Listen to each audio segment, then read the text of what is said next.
How everybody doing today? And today I want to talk about the dryer cord. It's simple to do, but you can make a mistake and put the wires on wrong and burn the machine up. And we've been having quite a few people that has been purchasing electric stoves and electric dryers and hooking the wire up wrong, or taking, if sometime when you try to take the screw off the back to hook the wire on, you may drop the screw down the bottom and put another screw in the place of it, which is not the right screw. But first thing that I want to do, I want to go over the cords with you all, explain that.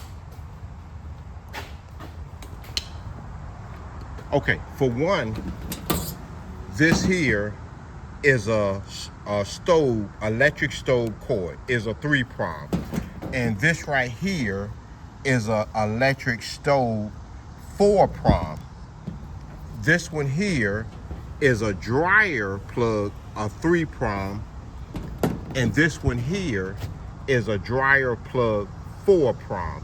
Now, the difference of the dryer and the stove is the L shape. The L shape, it has 2 straight ones and 1 round one, and the L shape right here on the dryer. This one is a 3-prong and it has the L shape. So these two are dryers, and the electric stove, instead of that one that's being L, is straight.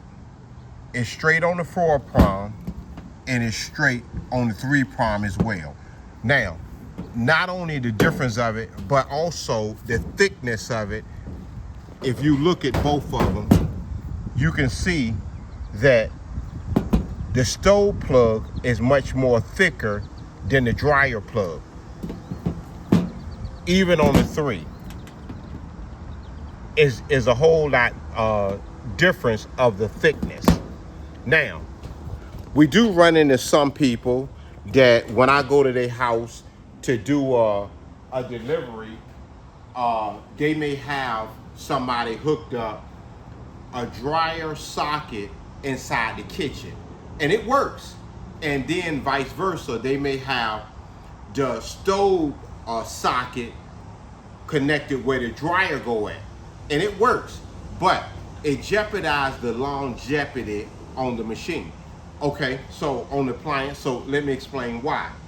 Because if you hook up a dryer outlet and you hook up a dryer, because you hook up the dryer outlet, you got to put a dryer plug on the stove in order to get it to work, or else it ain't gonna plug in, because it has the L shape and not the straight one. Now, it does work, but I showed you that the dryer plug is a whole lot thinner than the stove wire is.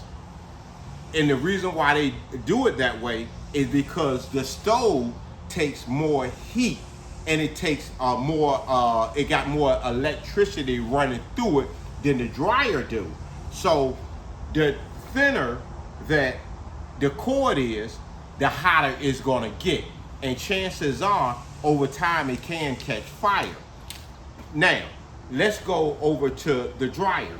So if you take the dryer and you put in an electric stove socket where the dryer go at, that means that you have to use the electric stove cord in order for it to fit in, because it's a straight one. Now, it's just like taking a vehicle that's gross weight is, let's say 5 tons, but is pulling 7,000 tons. And over the course period of time, it takes the dryer more to pull, and that's why the jeopardy of the lifespan of the dryer is not good. The dryer supposed to have the dryer plug and socket, and the stove supposed to have the stove plug and socket as well. Now that we done dealt with that, now let's deal with the installation part. Okay, so pretty much the dryer and the stove pretty much setup is the same. You can use a Phillips screwdriver, or you can just use something that a socket will fit in. because what they do is they make most of the heads that they can each fit in where it goes.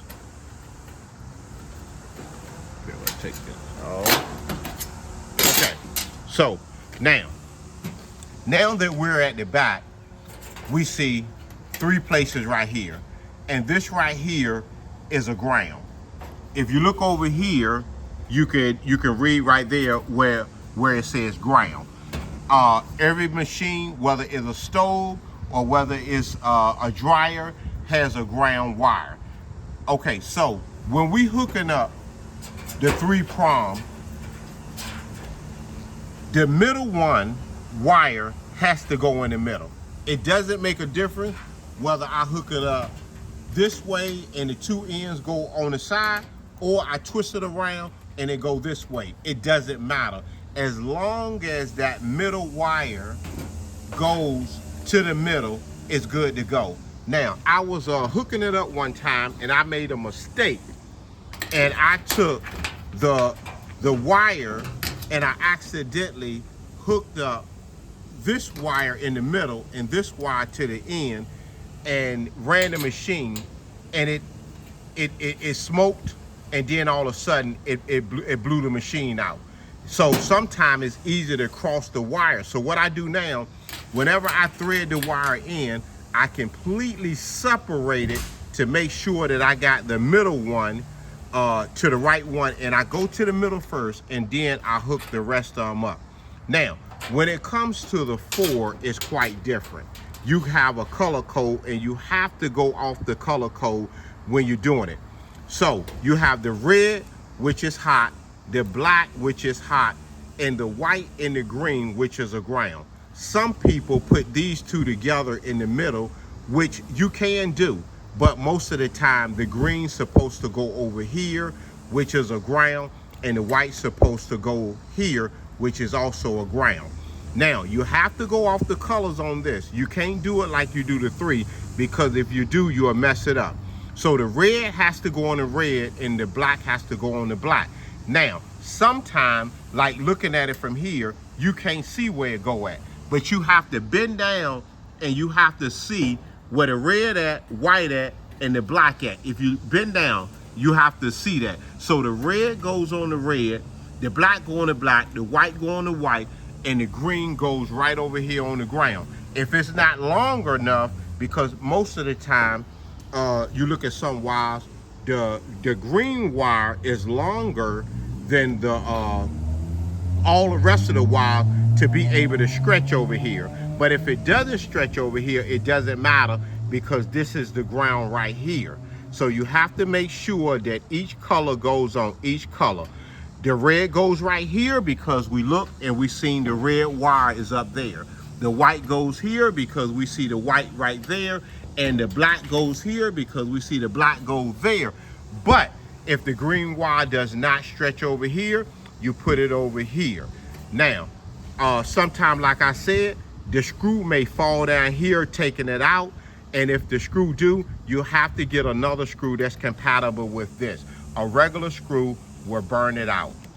So I hope that helps everybody, and I don't have to worry about anybody calling me, giving me $100 to come over and put their wire on. So until next time, have a good day.